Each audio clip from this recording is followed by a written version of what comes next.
listening to Hungry for More, an Epicurean's Dilemma. I'm your host, Trish Glose. Vodka, gin, and whiskey. We're talking about all of it on the podcast today with Mark Fine. Mark is the president of Ogden's own distillery in Ogden, Utah. He has 30 years of experience in the beverage industry. He was the Director of Beverage for Norwegian Cruise Line, and his work took him all over the place, from New York to San Francisco and Florida. He says, though, when Ogden's own called about a job, it really was a no-brainer.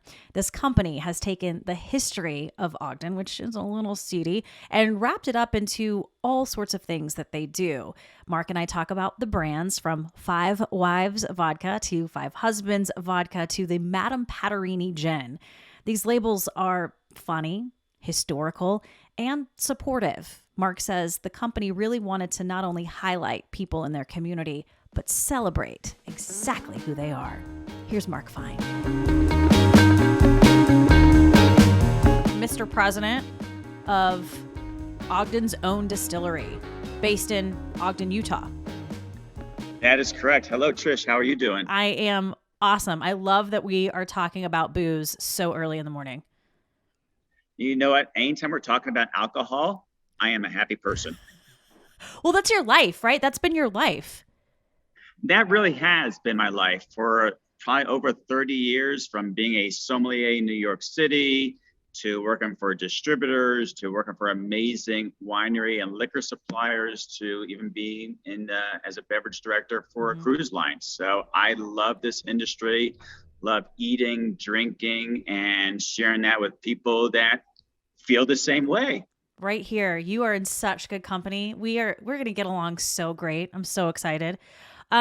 We are going to talk so much about Ogden's own distillery. The brands within this distillery include Five Wives Vodka, Five Husbands Vodka, Madame Patterini Gin, Porter's Whiskey, and an underground herbal spirit. I had so much fun on this website looking at, first of all of the labels, and then second, reading kind of the story, the history behind how this distillery has really come up with these names, because everything had intent behind it. Everything. No, you are 100% correct, Trish. And that's what excited me about this opportunity to lead this organization. To be honest, I never heard of Ogden, Utah. I did not and wasn't aware of these brands that this distillery made. But similar to what you just said, I did the same research and I said, oh my gosh, these brands have stories. And when there's so many liquor brands, when there's so many wine brands, when there's so many beer and breweries out there, how does one connect to that? I relate it to the song by Sting, Message in a Bottle. Nice. What is the message in a bottle, right? Whether it is a place, a person, the vineyard people, the people that make the beer and the wine and distilling the products, what is a message that the consumers and the trade can relate to? And 100%, when I saw these fun labels, these brands have stories that people can relate to, whether it's Five Wives, with its tongue-in-cheek, with the polygamy and Mormonism, or the reality is that it was actually a vaudeville act of actual Barrison sisters. Right. And you know what, Trish, if you have 3, 4, 5 friends that like to get together eating and drinking and shopping and skiing, or whatever you friends like to do, that is Five Wives. And if you are part of or wish to support the LGBTQ community, that's what Five Husbands is about. Madame Patterini Gin. Madame Patterini was basically Utah's first drag performer, drag queen. Right. And, back in the 1880s, how risky was that? How risky is it to be who you are, that you want to be now, or who you would love to be today? Right. Exactly. We're going to talk so much about the brands and some of the stories behind them again, because as you just said, there was so much intent. Nothing really, everything was done with such detail. But first, Mark Fine, I want to talk about you a little bit. Where are you from originally? I grew up in New York City. Okay. And have had the pleasure from going from New York I've lived in Florida, both in Miami and Orlando next to Disney and Tampa, and lived in San Francisco back in the wine business as well as moved to Atlanta. For a long time, I would travel 150 to 180 days a year, What? all around the country, telling the stories of the wineries or the liquor brands I represent, or back and forth to either Europe or South America, depending on which winery I represented. And Atlanta was a great hub, as well as a great food scene as well. Did you, growing up, was wine important in your family? My father drank Manischewitz and Mogen David, a very sweet wine. Yeah. So I would say no. Mom loved to cook and cooked all kinds of culinary cuisines and ethnicities. And she did enjoy good wine and good spirits as well. And for me, I never knew this would happen, but it came in as an accident. And I fell in love with everything I had the opportunity to do, whether it's in the wine business or the liquor business or both. I love the idea of, and we try to bring it back in our house. We have cocktail hour, right? So you work all day and you really look forward to that cocktail that happens at that 5 o'clock where, husband comes home and wife hands him a martini kind of deal. I just love that idea of cocktail hour, right? And I feel like a lot of people are starting to bring it back a little bit, kind of celebrate a good cocktail. And I'm not talking about like a rum and Coke kind of thing, right? Like a craft cocktail. Yeah, unfortunately, COVID happened. And when it did happen, people started looking for hobbies. You couldn't go to a bar. You couldn't go to a restaurant during COVID, right? And there were certain cocktails that you missed, and so a lot of people found different hobbies, good hobbies or bad habits and things of that sort. Some people took up running and exercise and cycling. Others decide, you know what, I'm going to learn to make my own cocktails at home because I can't do it at bars and restaurants. And to your point, they're like, I can make a rum and Coke or a gin and tonic. This doesn't excite me, but what about that Mai Tai? That was good stuff.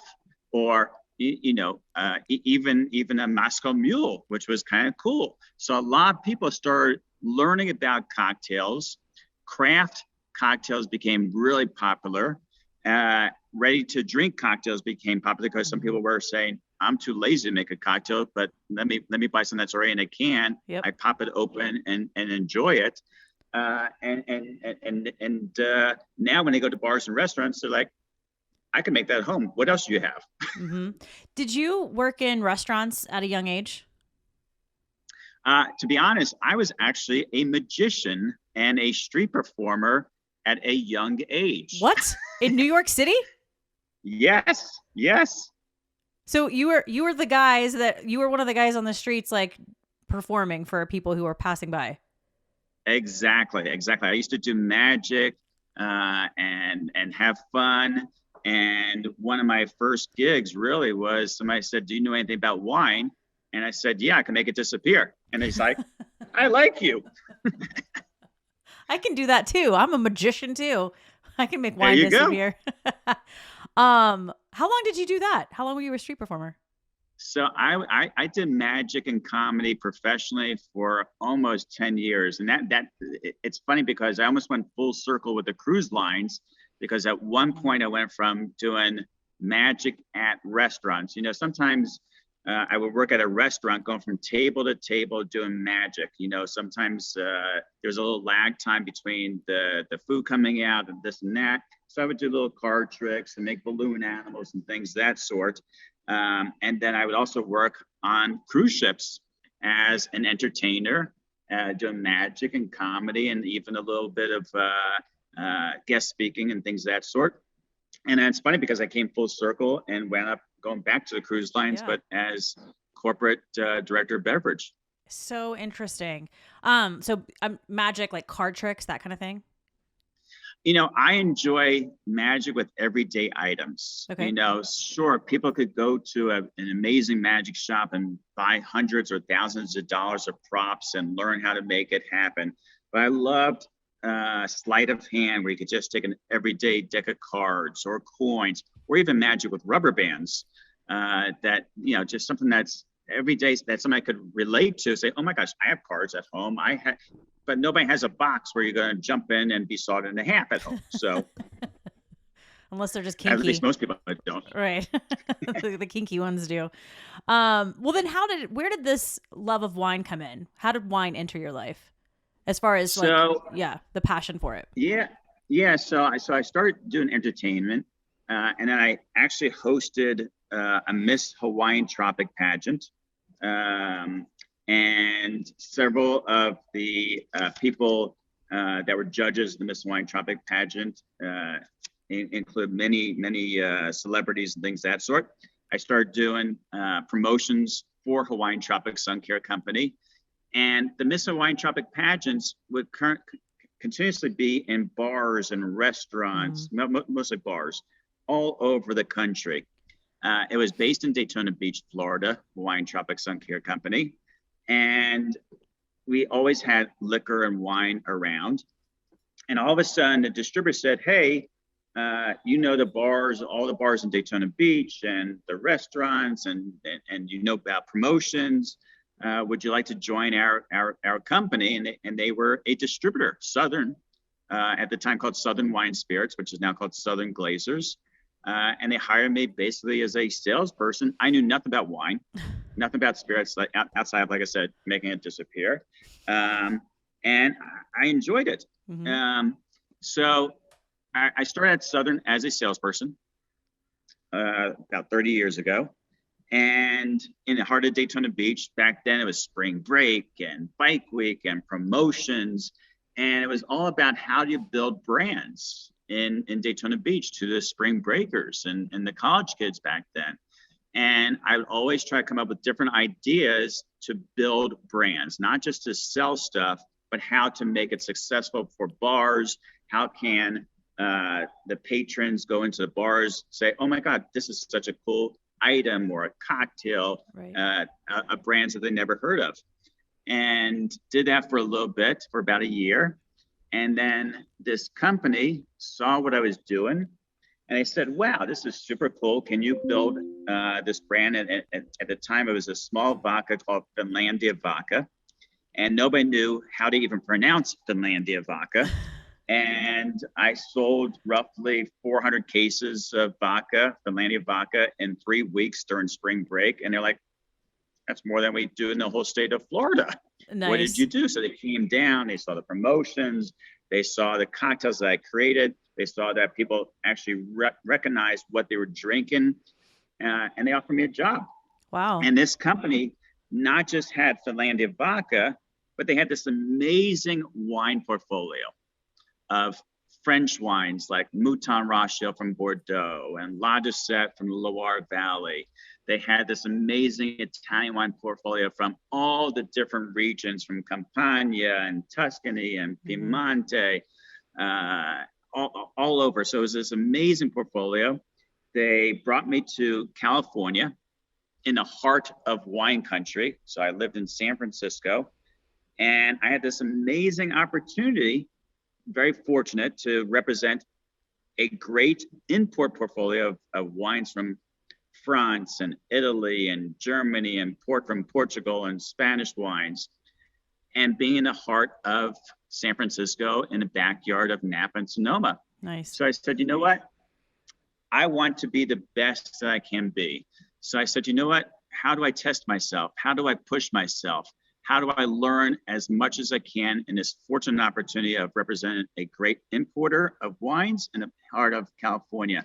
And so I hooked up with a group of friends that were going for their sommelier program.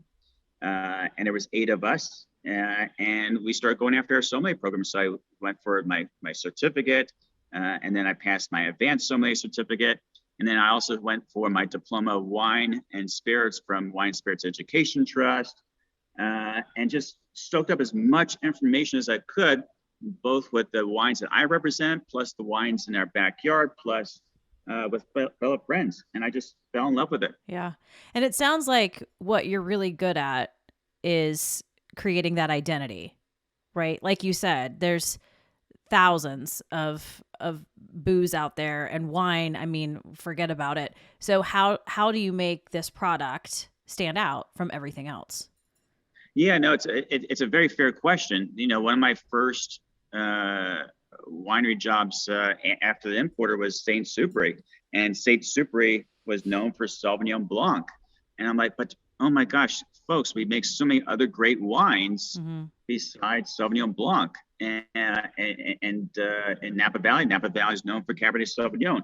And it was more of becoming an expert of whatever you're doing, right? So you're not just selling something, but you're becoming an expert or a go-to person, so that when somebody says, hey, I have a question about wine, not just about Saint Superi or not just about gin or vodka, that you really can speak intelligently about categories and trends, both for consumers and trade, because I deal with both people. I deal with owners and bartenders and servers and somms, from the bars, restaurants, and retail shops to consumers and media and press.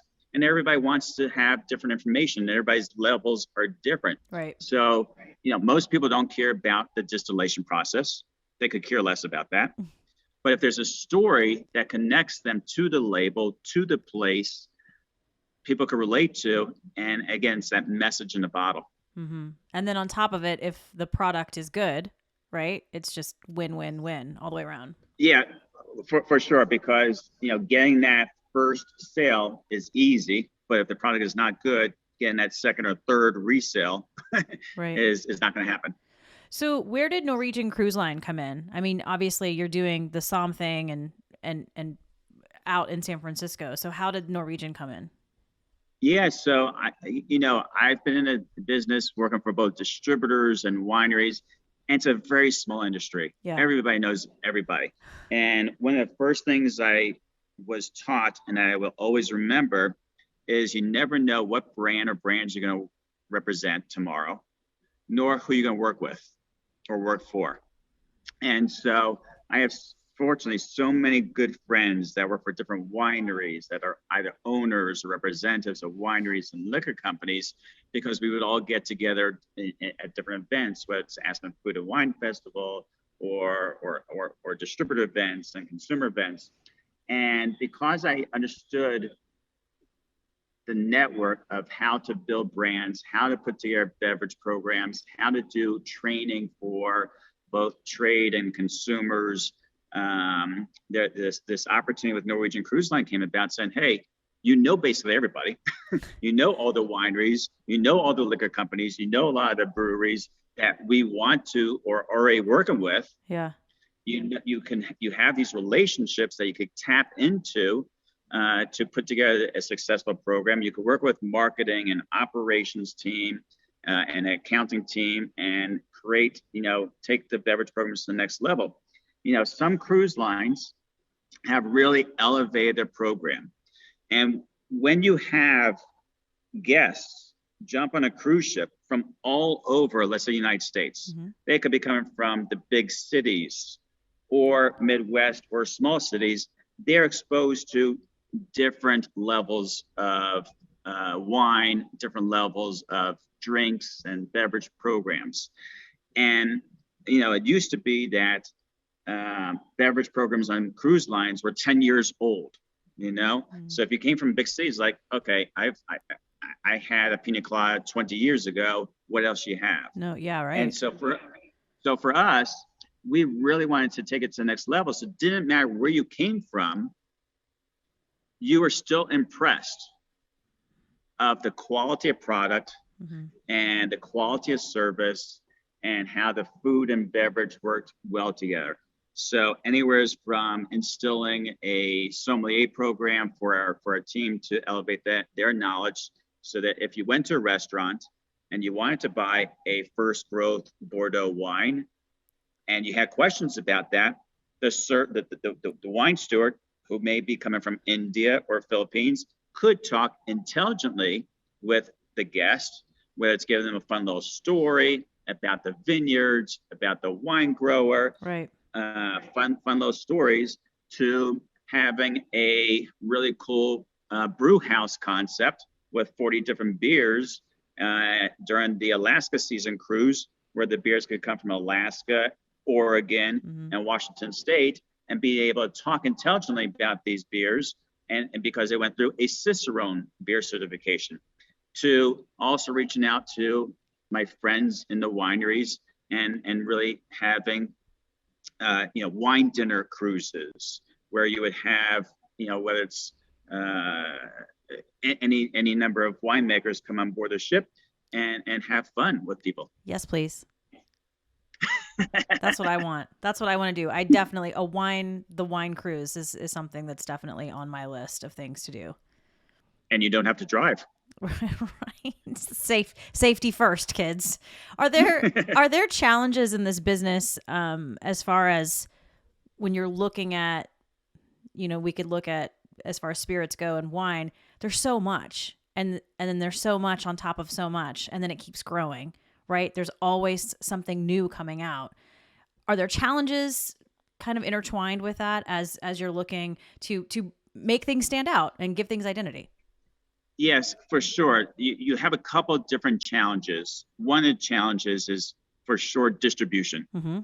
Even if you believe you have one of the best products available, because the quality is there, and maybe even already gotten some great press, some great ratings.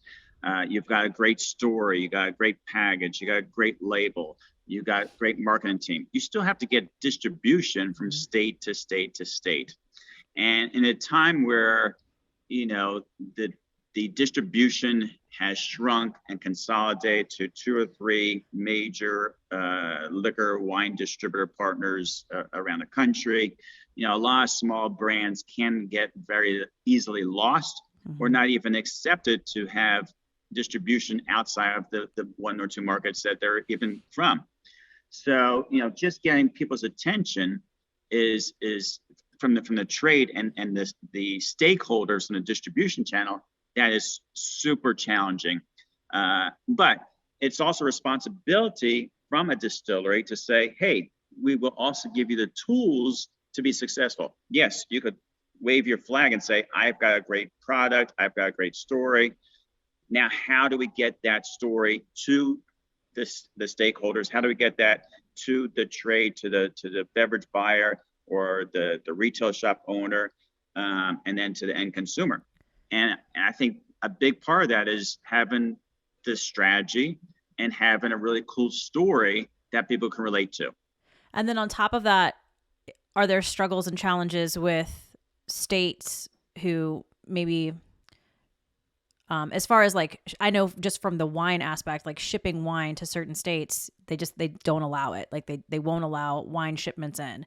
So was that ever a challenge dealing with different states and different rules and regulations?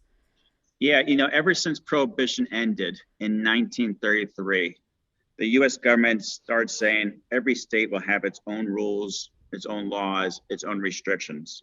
And every state is different. Yeah. There are certain states where the state themselves, the government themselves, for instance, here in Utah, the state itself here in Utah controls the distribution. They control all the retail stores and things of that sort. And so you have to understand the rules. You have to understand the laws, and they are what they are, right? Mark Fine and Ogden's own distillery is not going to change the laws here in Utah or anywhere else around the country. So we have to, as a company and as a team, understand, okay, how do we do our route to market? How do we go to business in any other given state? Understand those rules, understand those laws, understand those challenges, understand who the right players are, tap into that, and answer the right questions, find the right distributors or brokers, find the right retail partners or hotels or casinos, and again, get our story out there. Yeah, because I can't even imagine just the little bit of knowledge I have regarding the rules and regulations in Utah. I'm curious, was there ever a challenge just getting the distillery up, built, functioning? Was that a challenge? Yeah, so Ogden's own distillery was actually the number 2 distillery to be open since prohibition. It was right behind High West Distillery. Wow. Okay. So, this is in 2009. Right. So only in the last couple of decades, right, is the second ever distillery ever to open here in Utah. So yeah, I mean, for sure, Utah has a lot of people that believe in the Mormon Church and LDS, and they don't drink alcohol, coffee, or tea. Right. But there's plenty of other people that drink enough for them. So, and you also have to remember that because Utah as a state owns all the retail liquor stores, and as a restaurant, the restaurant also has to buy from these state stores. That is a lot of money that goes right back into the government and the state of Utah financially. So you're talking about a very profitable business for the state of Utah to maintain and hopefully grow the alcohol business. But there's still also responsibility. For sure. Tell me the story about Ogden's own distillery. I was reading a little bit about the founder, but really, where did this idea of like, hey, let's build a distillery, let's make some good booze? How'd that all start? Yeah, so Tim Smith, the founder, came up with this idea and was trying to figure out, okay, he's never really made booze before, but he likes to drink like you and I, and said, man, let me create something in my kitchen. And basically that's what he did. He's like, okay, do I make absinthe? Okay, but realistically, how many people drink absinthe? Well, I drink absinthe and I like it. But how many other people really drink it, and can you sell that? Then he looked at, what's some of the popular other products out there. And one of the first things he saw was these liqueurs similar to absinthe or Jägermeister, Amaros that are becoming very popular right now, like Aperol and Saint-Germain. And he created his first liqueur called Underground.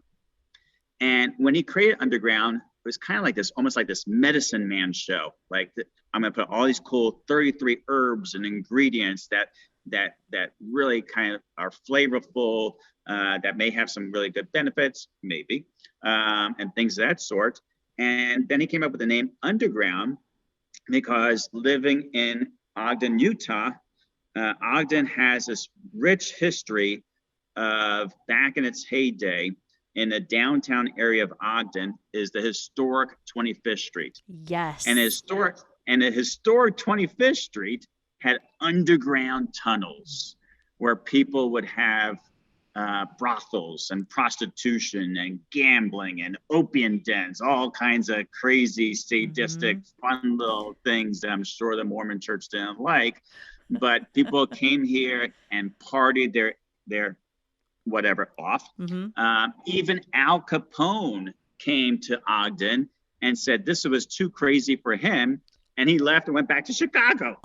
So, again, how cool of a story is it? Even if you've never been to Ogden and know about that, there are still people that are hipsters that like to do fun stuff or creative stuff or crazy stuff or wild stuff, both at home and at bars and restaurants. And these are the kind of people that Underground also can tap into. When you look at the logo of Underground, it's like a circle, as though a destination on a map. So if you look at a map of a place where any major city comes, and especially when railroads cross through it, because a lot of railroads would go through Ogden to go west, north, or south, it would intersect in Ogden. And that's also kind of where our label comes from. Yeah. So this was from the website, and I printed it out because I loved it so much. But from the late 1800s to the mid 1900s, setting foot off the train in Ogden was often a life-changing experience for a transcontinental rail traveler. Train station sat as the root of the infamous two-bit street. Any man's desire fulfilled for 2 bits. With no trouble from the law, a man could gamble, drink bootleg liquor, spend time with an unfamiliar lady, smoke opium, or befall a worse fate. I love that. How fun. Makes you want to come to Ogden, doesn't it? Yeah. I'm going to hop on a plane right now and go. Come on down. But I love the idea that the founder again, with intent, right? You look at the history and you're really sort of not recreating it, but it's a nod to Ogden's past. Yeah, no, for sure. It's a nod to Ogden's past. It's a nod to America's past. Totally. I mean, this is America. This is America's history, and this is something that people can relate to, and it's kind of relevant. And even to this day, like I said, people still feel like they have to be underground because of whatever habits that they have or whatever passions that they have. Sometimes they feel like they have to be underground, but shame on them. Let's be who you are and who you want to be, and enjoy your life. So underground started in 2009 with Ogden's own distillery. And then they looked at the shelves and they said, let's get into the vodka business, because vodka is the #1 liquor category. And so they fast forward, they said, okay, let's come up with a vodka. What do we come up with a name? And everybody thinks about Utah. Everybody's like, do people actually drink alcohol in Utah? Is it actually allowed to drink in Utah? What about the polygamy in Utah and the Mormonism in Utah? And so they said, okay, let's play off of that. And so they came up with Five Wives vodka. Right. And all of a sudden, people are like, oh my God, that's hysterical. This is funny. Five Wives vodka. And it took off here in Utah. The moment that it was released, everybody jumped on it. Even the state stores loved it. It was really the first local distilled vodka to be made here in Utah, because like I said, we were only the second distillery ever to open, and the first one was High West, and they make an amazing whiskey, but that's all they make. And so now all of a sudden, a vodka made in Utah with the name Five Wives, those that drank loved it, because they just loved it. And it took off. It became the best local spirit in the state of Utah. City Weekly magazine started promoting it, and we just started blowing up.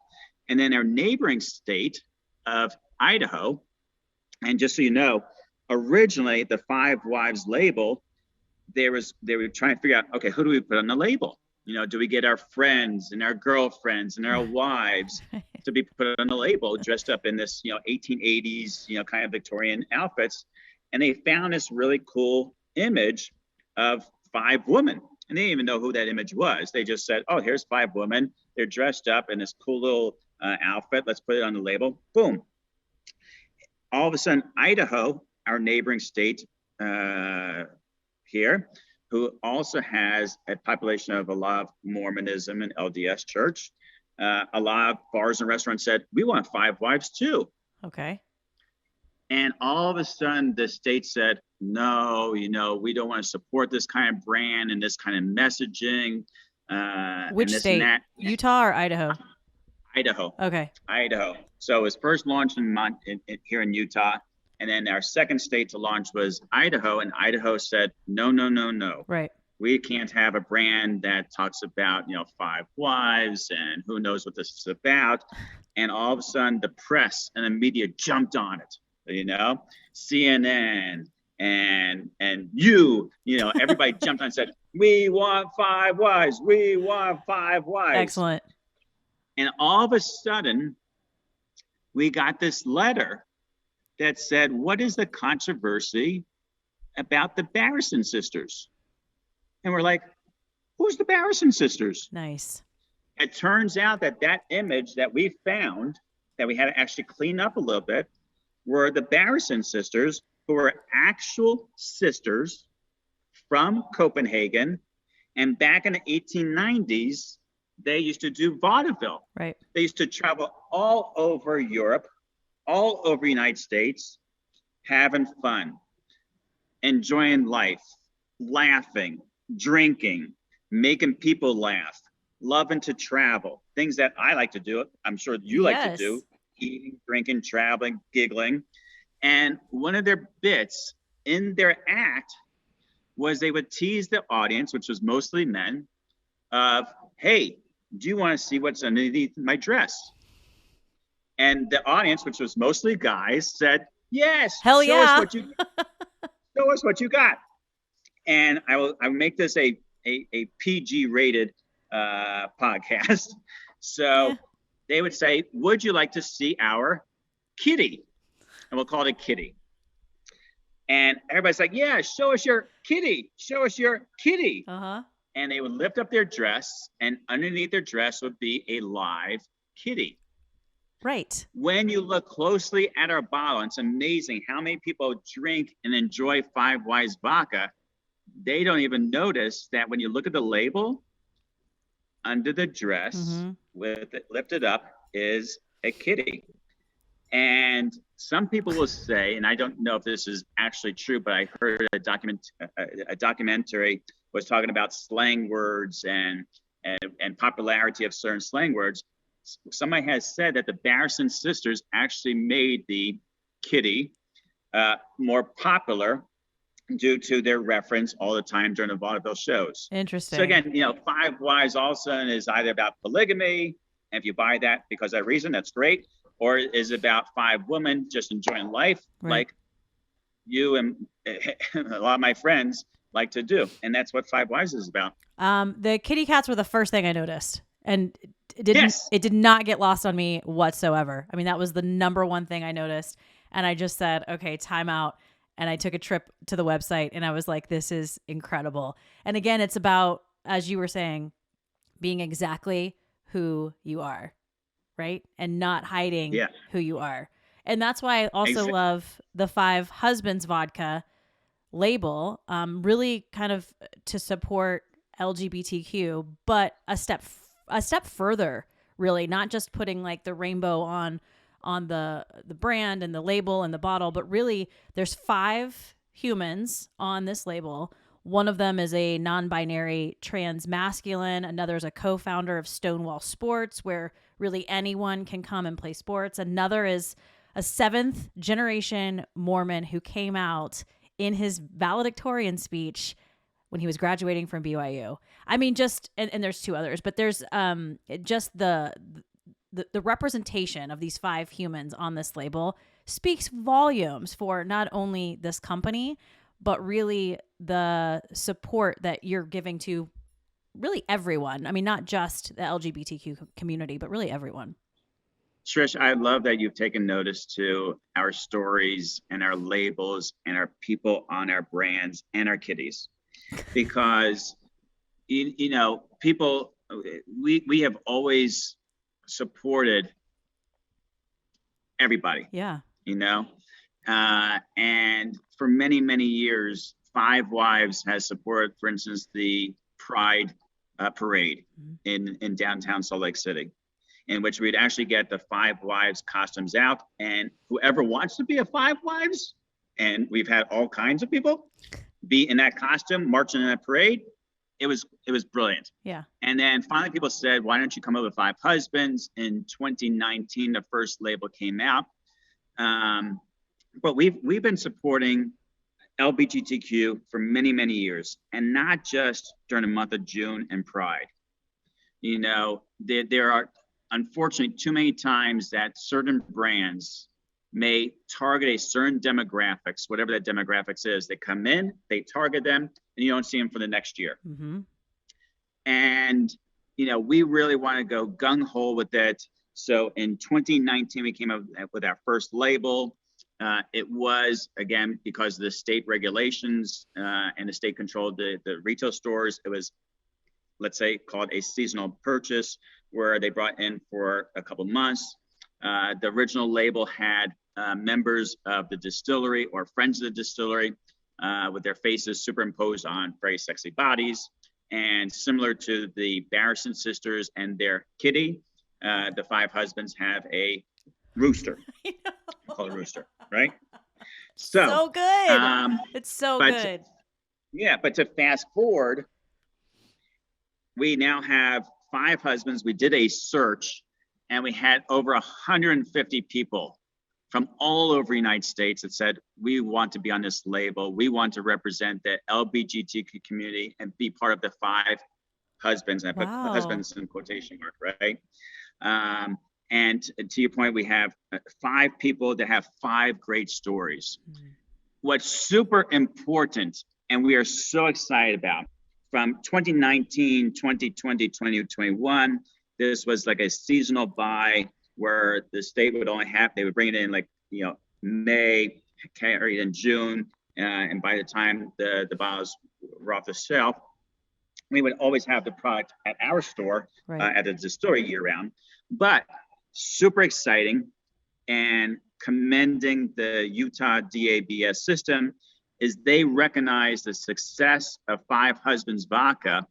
And earlier this year, I think it was like March of this year, the Utah DABS said, you know what?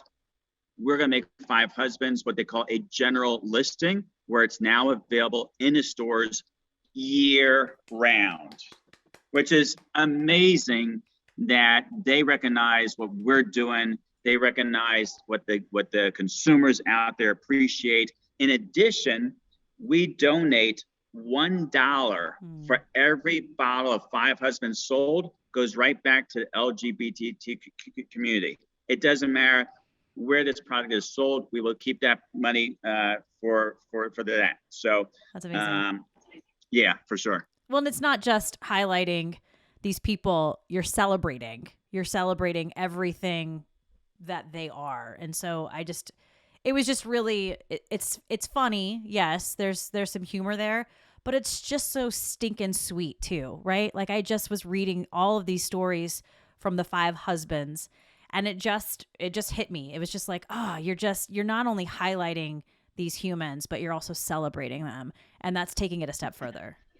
Yeah, absolutely. To the point that each of the Five Husbands have such a unique story, not just about themselves, but something that hopefully can connect to some other individual out there that may be afraid of who they are, who they want to be. Totally. And so on the back of the label, we actually have a QR code where people could go right to the QR code and go right to video messages from each of these Five Husbands, because it's Five Husbands with 5 stories, 5 messages. And we're also trying to push the limit by showing more colors of that rainbow. Right. As you said, we have Madison, who is a trans-binary masculine, who's an amazing person. We have Bryce, who's co-founded Stonewall Sports, which is a great league for anybody that wants to do sports and connect with other people, whether it's dodgeball or kickball. We have Ho Chi Minh, who is, to my knowledge, if not the only, but maybe the first Asian drag performer here in Utah.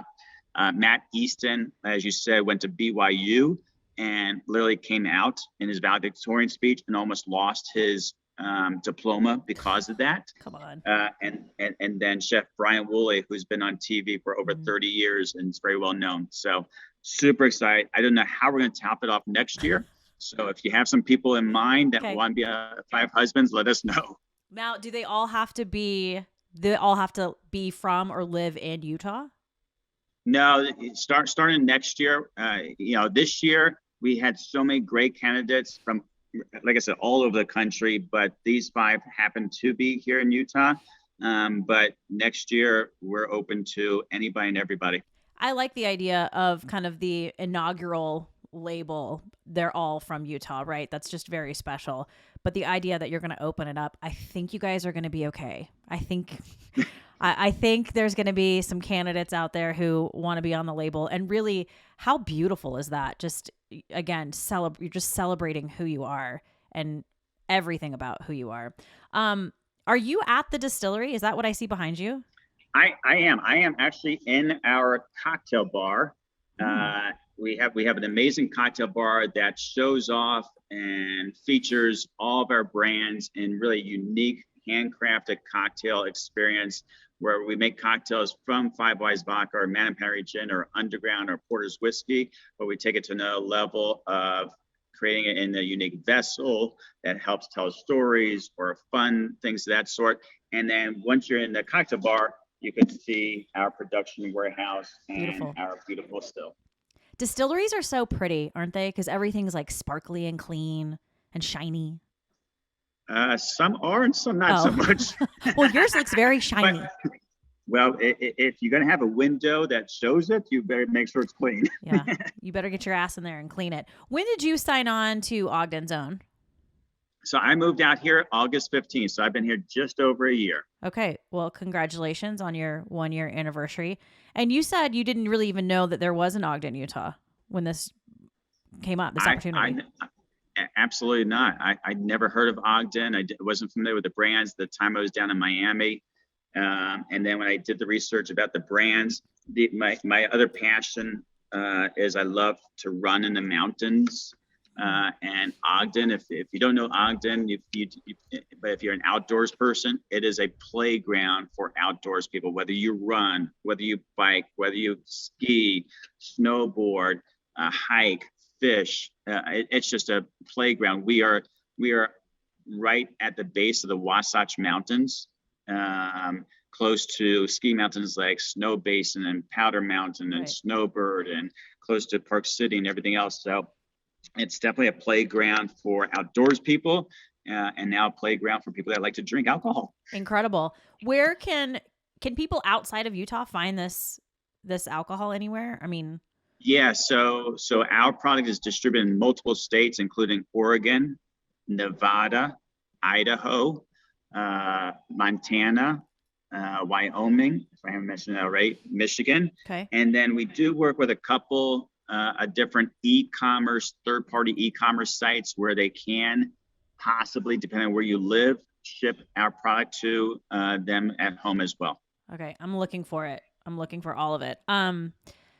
This may be a hard question because I know for a lot of people, probably too, for the guys who work in the distillery, they maybe have their children and these different brands, right? Maybe it's the vodka that's their favorite. Do you have a favorite? You know, it's like asking somebody who has multiple children. I know. It's a hard question. You know, I love to drink and I love to eat. And it depends on, am I by myself or am I with somebody? Yeah. You know, and is it summertime? Because, you know, there's certain beverages that make you just feel better and more refreshed in the summertime. And there's certain beverages that make you feel better when it's I so agree. out, like whiskey to me is like that's a winter spirit, in my opinion. Just when you want to like cozy up by a fire, where like vodka, that's like, let's go summertime. Yeah. And it really depends on how you create it, because I mean, we have some, you know, Porter's whiskey makes some great flavor whiskeys like peanut butter that we do a peanut butter whiskey that's imitation peanut butter. And everybody's like, well, why is it imitation peanut butter? Like, well, because some people have nut and tree allergies. Yeah, good call. And if you are scared of having other peanut butter whiskeys that are made with real peanuts, you may hesitate and stay away from those. So now, again, we try to open the doors to other people. So we make a peanut butter whiskey, an apple whiskey. We make a peach whiskey. We make a huckleberry whiskey. We make a cinnamon vanilla called fire whiskey. And this has now opened up the doors to people that weren't whiskey people. Yep. Similar to, you know, sweeter wines like Moscato and White Zinfandel would open up people that never drank wine. They would start with those things as well. So it opens up another demographics, which is really cool. Okay, so then tell me your go-to cocktail. Ooh, I know. I'm over here with the tough questions, just pew pew pew, I'm firing them away. You are. You know, I love so many different beverages. I truly do. From you know, gin-based cocktails. We make a cocktail called Madam's Hidden Cucumber. Okay. Now, if you know who Madame Patterini is, yes. Madame Patterini, the name of our gin, was the persona of the 35th son of Brigham Young. But more importantly, this person loved to dress up as a woman in drag and sing opera. And their persona was Madame Patterini. So we make a cocktail called Madame's Hidden Cucumber. And yeah, boom, not lost on me. And Madame Patterini also, I read, was so convincing, from their voice to the way they looked. They would fool a lot of people, a lot. And people in the church hit it, didn't know about it, and we found this photo and image of Madame Patterini, and and the story, and we want to share with the people because again, it doesn't matter who you are, who you want to be. You should be proud of who you are and don't worry about bullying and stand up for yourself. Being unique is music to my ears. So I helped create this cocktail called Madam's Hidden Cucumber, and it is fresh pressed cucumbers, which is great. Yes. Pineapple juice, which is great for anti-inflammatory. A little bit of fresh ginger syrup. Make that with a little bit of Madame Patrini gin and add a little bit of Ancho Reyes because I like a little spice in life. Yeah. And it's just super refreshing. It's balanced with acidity. It's got enough sweetness. It's got freshness from the cucumber and the pineapple juice. It's bright. It brings out the botanicals of the Sicilian lemon and the coriander from the Madame Patrini gin.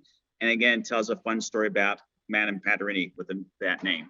Love it. I love all the brands so much. They're all so incredibly fun. But I would suggest if people want just some more information, if they want to learn about Ogden's Own, ogdensown.com is the best place. That's where you can find the brands. And as you heard from Mark, there's lots of different places that sell these incredible spirits. So that's a lot of fun, Mark. We're going to wrap up a little bit. I'm going to get to the final 3. Best advice you've ever been given. Best advice, there's 2. One is, if I wake up on this side of the grass, I'm a happy camper. Because you know what? No matter what's going on in life, things could always be worse. Totally. So if I'm on this side of the grass, I'm happy camper. And then the other thing I briefly talked about was, this is such a small industry, and I'm very fortunate to have lots of great friends, and I treat them with respect because you never know who you can represent. There's some people that will possibly talk bad about their competitive brands, but it's a small world. And so you stay true to yourself and to everybody. Yeah, don't burn bridges. They'll bite you. Yeah. They'll come back and bite you. Yep. What's your happy place? I love being in the mountains. I don't care if it's the mountains here off of in Ogden on the Wasatch Mountains. I don't care if it's Pikes Peak Mountain in Colorado, or North Georgia Mountains and the Appalachian Trail. I've been fortunate enough to be in Mont Blanc and the Alps and the Italian Dolomites, or down in Argentina. I've even done a really cool in Siskiyou. Near Rogue Valley. So I love running, and I figure the more I run, the more I could eat and drink and keep my girlish figure. Yep. I agree with that. That's why I go to the gym, so I can have that extra glass of wine tonight. Yes. Okay. In all things food and drink, sir, what do you crave? What always sounds good? I have a couple things. One, for an appetizer, one of my favorite appetizers, and this is kind of like my really cool, expensive date night out, escargot. Even if you don't like snails, that hot, oily, buttery, garlic flavor that escargot is swimming in, even if you don't eat the snails and go for that baguette and crostini and just dip it into that. Yes. Just soak up that butter, garlic, wonderful French stuff. It's amazing. Yes. And I could have that with either a glass of absinthe, which is that anise licorice flavor, or a glass of champagne. I'm a happy camper. But then on the other extreme, I'm happy with street tacos. Yes. I mean, really good street tacos with a good glass of mezcal and a slice of orange and a little sal de gusano. I don't care if it's what kind of food is going in that street taco, as long as it's good and clean. And then I love cheese. I love cheese. I don't care if it's that stinky cheese matched with a nice Riesling, to the goat's milk and softer cheeses, working with a little Beaujolais and Pinot Noir, to the hard cheeses from France and Italy, or the Rogue Valley, California, with some really nice Riojas, or So I just love to eat and I love to drink. And, there's so much good alcohol out there, wine and beer and spirits. Life's too short. So if you wake up on this side of the grass, grab something from Amen. somewhere. I could not agree with you more. And just because I would get in trouble, I have to say Rogue Creamery that exists in Central Point, which is in Southern Oregon in the Rogue Valley, has the best blue cheese in the world. I do like Rogue Creamery, and I had the fortunate opportunity to have some Rogue Creamery and some beers from Rogue Brewery while watching the Perfect. Shakespeare Festival there and running in the Siskiyou Mountains. So, okay, good. We've done our job. Hallelujah. Mark, you have been so fun. Thank you for not only sharing your story, but sharing Ogden's own story. Again, for information on Ogden's own distillery, just go to ogdensown.com. Mark Fine, the president of Ogden's own distillery. Tell everybody I said hi and get back to work making that vodka and gin and whiskey, all the good things that we can consume. Thank you, Trish, for sharing our stories and our passion and doing what you're doing. And right back at ya. You've been listening to Hungry for More, an